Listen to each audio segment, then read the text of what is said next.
so na dwumakuo Shaban say ya wondin the Justice for Humanity. And they one more the modern weighing device for fraud ya cause Asutifi North Medicine ayare sabia wo Kenya se wa hafumantam no emu se enye na omfa mo awa pomuden ensemu.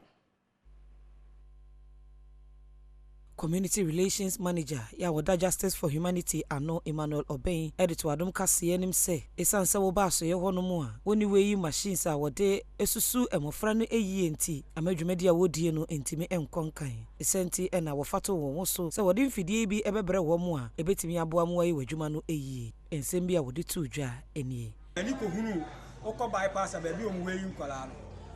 na mi twam ho ntimi so omo hange akwala bi wo so nti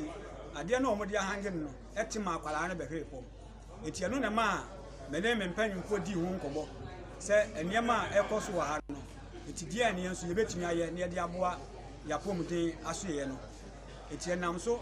ena ama ye de saa eniema we aba na nya we nku a ye wa afoforo bebre nsu wa akira ye prepare mrepem ye de no so besa aba.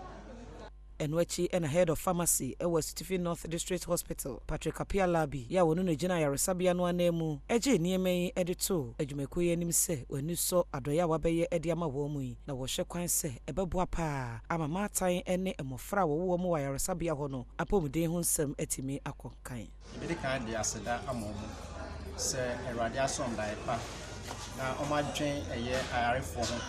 omode eye ifidie ti sei abreye ye onkora bebre ena wo eye krodiem hanom na yewe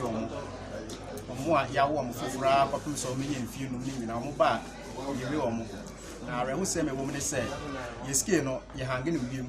na ye de nkora no ahyewu enya ade a ehso ani sanse ebi ho no wanhwe yi a akora no kwatimi fito na mfidie omo de abrɛ ni mfidie a ebebo an sanse wo de akora no beto so betima atena obabi na wahwe computer so ana se wo phone so na wahu akora ni wait na watro ama no aye kama nti mfidie omo de abrɛ de ebebo an yi pa de ebekɔ akyi ye kan se nyakopon insurance e wo an for my